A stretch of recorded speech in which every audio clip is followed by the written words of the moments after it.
And I think Kim's here, and I think Ron's here, and Nicole. And I'm trying to help people.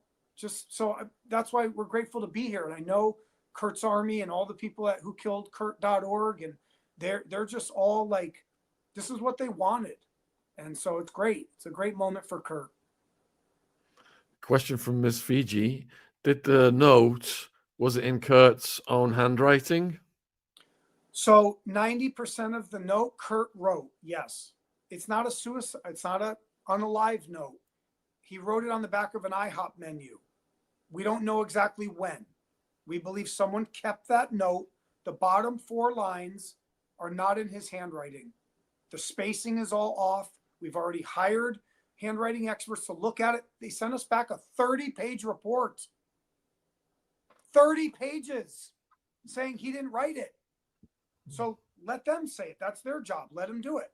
I study this also. I do this on other cases. I have to read autopsies. I have to know handwriting. I have to do voice analysis. I do it.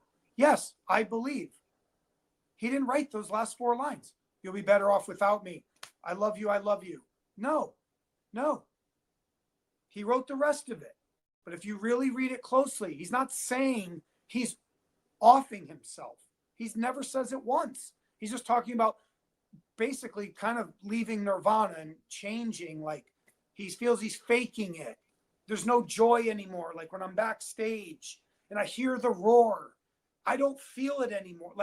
And that happens. I think that's why he quit the European tour. And I'll say this. Look, let me say this this is going to be very delicate how I say this. If you're going to do like 30 city tour, that's a lot of work. That's hard work. He sings and plays guitar. He's playing lead, rhythm, and singing.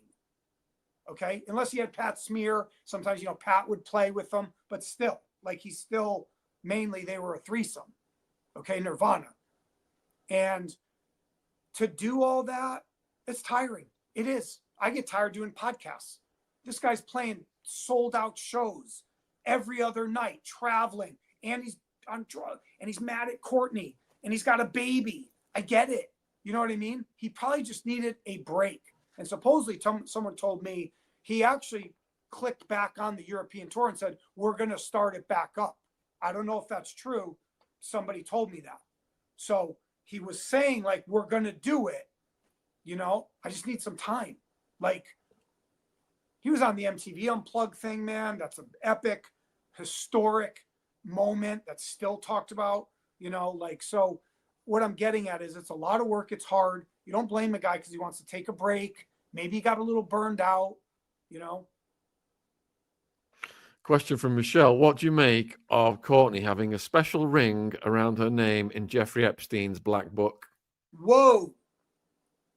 Man, you got your fans. They are dialed in on the, they're trying to say, the I word, which we shouldn't say too much, but they're hardcore.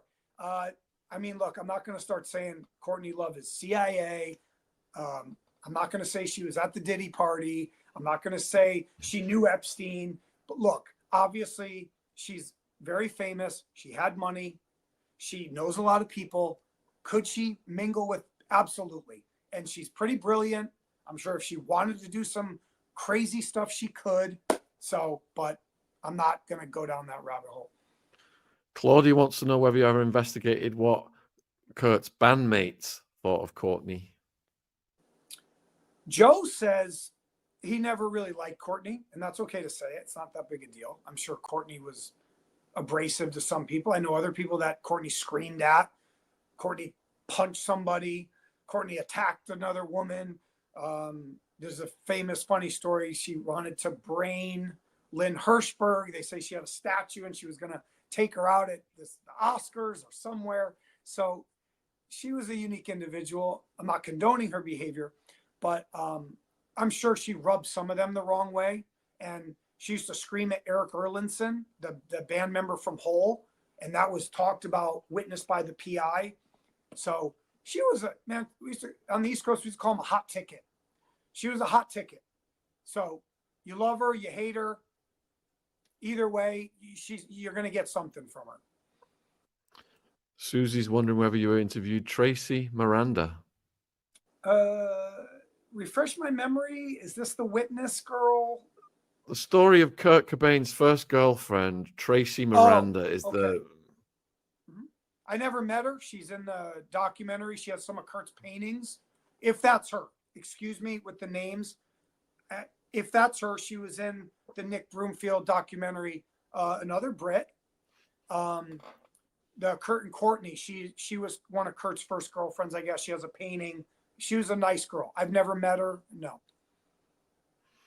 Atlas is wondering whether Courtney has ever done a lie detector test on this. No, there was no investigation. Nobody's ever done a lie detector. No one was interrogated. Nobody was questioned. Nothing. Nothing. Susie's asking, what did you think of Dave Grohl? Dave Grohl. He's in the news now. Had a little love child. And I'm going to give a cryptic. This is a sign that I just talked and what I just said to the Kurt's Army and the people. Oh, Dave yeah, Grohl's love child. Yeah. Yeah. I think Dave's a good guy, brilliant musician. The guy went from drums to lead guitarist of one of the biggest rock bands of our time. Brilliant guy. Amazing. I have no issue with Dave. I think Kurt loved Dave. I think Dave loved Kurt. I think Chris loved Kurt. Just because they got in a fight or Kurt did that, I don't think that has anything against Chris. I think they know Kurt was unalived, but they won't say it, and that's okay. They're not. I'm going to quote another person from my other story. They don't get paid to solve homicides. That's not their job. So, but I do believe there's a forever love for them. I think one of the lyrics that Kurt did, right? I started a band, will be forever, right? It just lives, man. It's just fascinating. So this is for you, Kurt. S. Ray is asking whether you think Courtney hired the users of the Brown to unalive him. That's going to be up to you guys and the Seattle PD. To me, the way I say it, I'm not coming after Courtney. I'm not accusing her of murder or of unaliving. I'm not. I never was. That MO or that paradigm's been established for many years. That you guys, those people can do that. Do I believe there's some type of conspiracy? Yes, but it's not like 100% go after Courtney. I'm not doing that. I'm worried about the two men that did this, because those other 6 people that were there, they weren't in on it. They weren't. They did help with the cover up, a couple of them, not all of them. Okay, they were kind of threatened too to stay there. They were scared. They just watched 2 people do this, and then they started throwing out some threats too. Over the years, there were threats to children. If you say anything, yeah, I don't talk about that much. They know I know this. I do. I know a lot of stuff about it that I can't say today. I have 2 new interviews coming out later, and with the book, I'll do some stuff in the book for sure. But so, yeah, I'm not heavy on the Courtney Love thing. Get your final questions in, folks. We've only got until 10, which is 3 more minutes.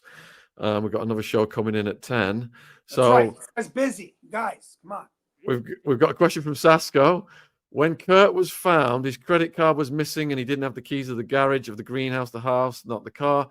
So how on earth did he unlock the greenhouse? Wow. That's a big question. I got to look at this. The girl was found, his credit card was missing.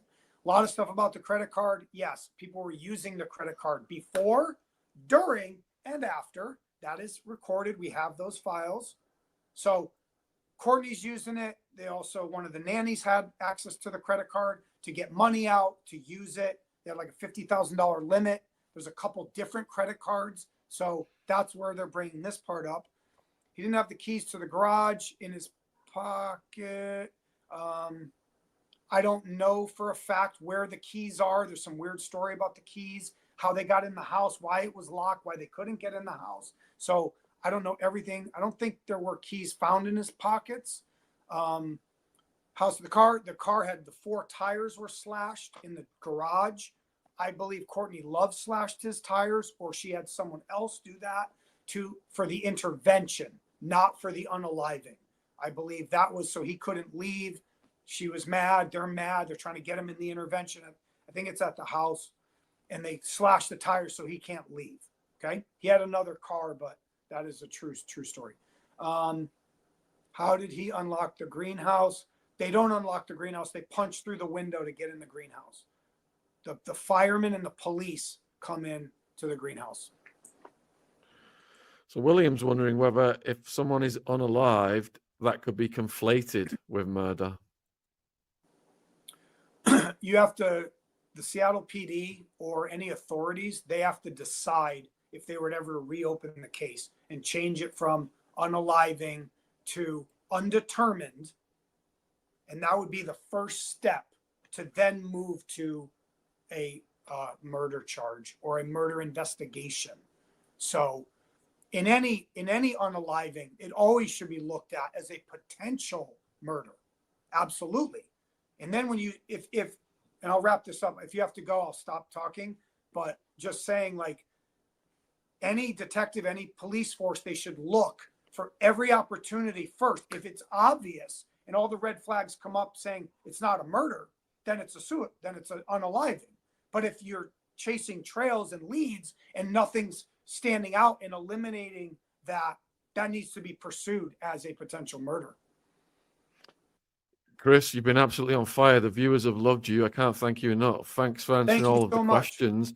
Is there anything you'd like to say to the viewers in conclusion about the books or anything? I'd just like to say thank you to everybody that's listened to me over the years. That's helped me. I'm an open book. Write me, call me, text me. We're going to do it together. I learned from OJ. I'm going to help Kurt. I'm going to help Kim. I'm going to help my girls in Indiana. And I'm going to help my civilian victims that I have all across the country. Thank you, Sean, so much. God bless you. And we'd love to get you back as well. They're all saying in the comments, and I agree with that. And stay tuned. We've got a guy now coming on, and it's a big night, 2.5 hour interview. He went through hell in Ecuador prison, gets kidnapped. They've got his mom on the phone saying they're going to chop him into pieces unless she sends them money, the gang members. So stay tuned for that one.